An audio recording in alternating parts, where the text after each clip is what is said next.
Assalamualaikum warahmatullahi wabarakatuh. Apa kabar anak-anak semuanya? Mudah-mudahan kalian dalam keadaan sehat selalu, tidak kekurangan satu apapun.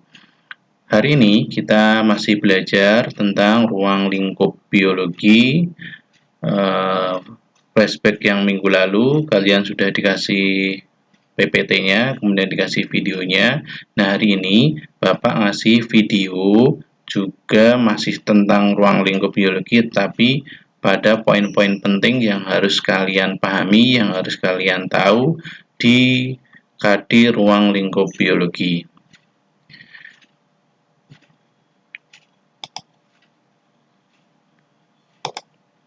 Nah, kita mulai dari definisi biologi. Kalau di PPT kalian kan biologi berasal dari kata gitu ya. Ada bios, ada logos, yaitu ilmu yang mempelajari tentang makhluk hidup atau kehidupan. Ya. Nah, kalau begitu kita harus paham dulu apa itu makhluk hidup. Nah, untuk itu berarti harus tahu juga ciri-ciri makhluk hidup dari bernafas, bergerak, apakah terhadap rangsang dan seterusnya ya. Berikutnya, biologi ini juga mengkaji tentang persoalan yang berkaitan dengan fenomena kehidupan. Misalnya gini, daur air ya. Air sendiri itu merupakan faktor utama dalam kehidupan. Nah, walaupun air itu bukan makhluk hidup, tapi tetap dipelajari dalam biologi. Kemudian yang ketiga, definisi biologi mengkaji berbagai tingkat organisasi kehidupan dan interaksi dengan lingkungannya.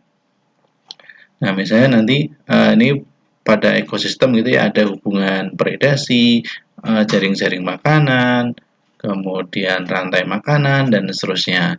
Dan satu lagi sebenarnya ini mengkaji juga kehidupan di masa lampau ya, misalnya kehidupan tentang dinosaurus menggunakan fosil, kehidupan masa lalu itu juga dipelajari di biologi. Nanti ada ilmu khususnya. Berikutnya, cabang-cabang biologi. Nah, karena biologi ini terlalu luas untuk dipelajari, maka kemudian para ilmuwan membuat cabang-cabang ilmu biologi. Tujuannya apa? Agar secara khusus, secara rinci, mengkaji, mendalami tentang kehidupan ya. Misalnya di sini ada zoologi, mempelajari khusus tentang dunia hewan atau dunia binatang. Ekologi mempelajari tentang ekosistem. Botani mempelajari tentang tumbuhan. Virologi, nah ini yang sering disebut di akhir-akhir sekarang tentang virus ya. Berikutnya, cabang-cabang biologi itu bisa juga dikelompokkan dalam berbagai tingkat organisasi ya. Misalnya biologi molekuler, biokimia, genetika itu semuanya mempelajari tentang molekul ya, tentang kimia, tentang genetika ini di bawah sel ya. Kemudian sitologi mempelajari tentang sel, histologi mempelajari tentang jaringan, anatomi mempelajari tentang bagian-bagian tubuh, fisiologi tentang fungsi organ tubuh, dan seterusnya. Hingga sampai nanti misalnya biologi tropis itu mempelajari tentang kehidupan di lingkungan yang tropis. Kemudian juga berdasarkan kelompok ilmu campuran dan terapan. Jadi bisa juga biologi itu bersandingan dengan ilmu yang lain, misalnya biokimia. Ya, jadi mempelajari tentang proses-proses kimia dalam kehidupan. Biofisika, berarti bergabungnya ilmu fisika dengan kimia. Bioteknologi, ya, pemanfaatan teknologi dalam biologi. Paleontologi yang tadi ini mempelajari tentang kehidupan di masa lampau. Berdasarkan struktur dan fungsi makhluk hidup. Ini ada morfologi, embriologi, anatomi, fisiologi, sitologi, histologi. Nah, dari berbagai cabang ilmu biologi ini, apakah kalian harus hafal? Ya, jadi kalau biologi itu jangan dihafal ya, jangan dihafal, tapi dimengerti. Jadi ada kata-kata kuncinya. Embriologi kan kata dasarnya dari embrio ya. Oh, berarti kalau logi berarti kan ilmu, berarti mempelajari tentang embrio gitu. Jadi menghafal itu cara terakhir untuk mempelajari biologi ya. Jadi lebih duluan paham daripada menghafal. Oke. Kita lanjut lagi.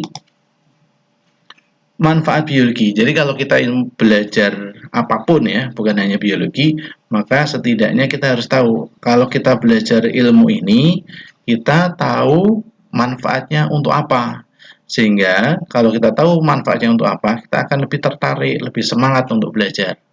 Nah, sekarang ketika kita ilmu biologi ini kita pelajari, maka manfaat yang dapat kita peroleh apa sih gitu ya.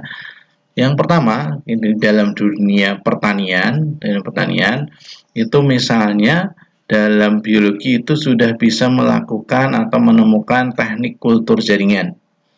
Kultur jaringan pada tumbuhan ya. Ini misalnya gini, misalnya suatu perkebunan butuh bibit tanaman yang kualitasnya sama, kualitasnya bagus, jumlahnya banyak.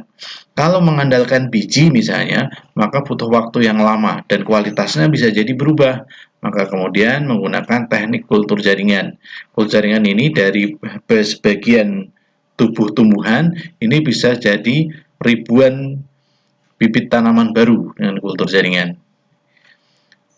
Contoh yang lain misalnya di sini ada tanaman transgenik ya. Tanaman transgenik itu tanaman yang di sisi gen tertentu sehingga tanaman tersebut memiliki keunggulan tertentu juga. Misalnya ada tanaman tahan hama, ada tanaman tahan terhadap kekeringan.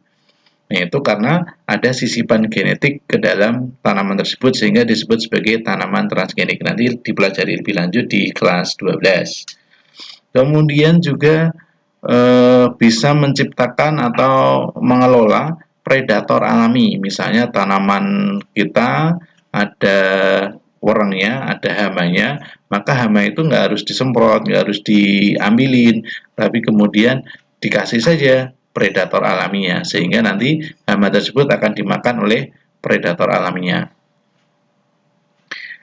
Berikutnya, biologi juga bermanfaat dalam bidang peternakan. Ya, mungkin yang paling sering kalian lihat ada sapi, sapi ukurannya besar banget gitu ya.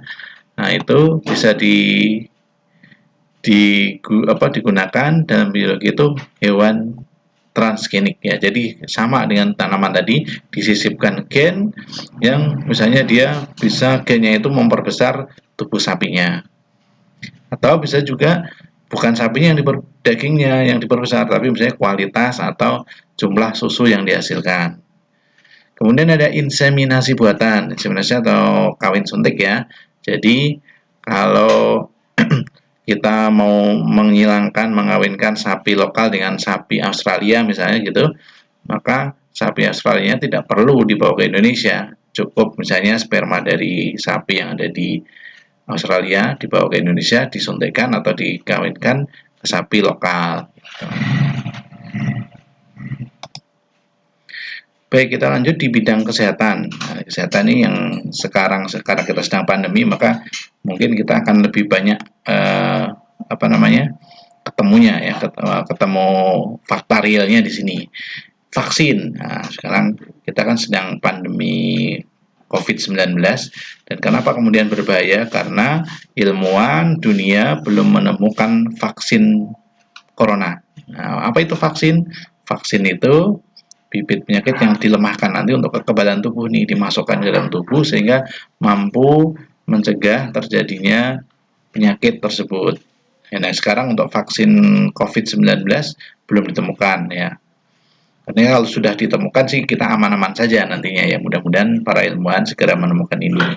Kemudian juga ada antibiotik, kemudian obat-obatan, kemudian kita juga sudah bisa misalnya kalau operasi itu ya udah cangkok organ gitu ya, cangkok hati, kemudian sudah bisa cangkok mata udah lama, kemudian penggantian organ yang lain.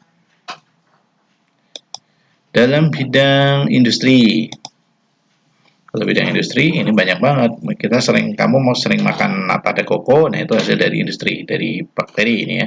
Kemudian pembuatan roti, kemudian yogurt, keju dan sebagainya, termasuk tempe itu sebenarnya juga ada dari unsur industri juga ya, dari peran dari biologi. Kemudian dari lingkungan. Nah, kita lanjut ke video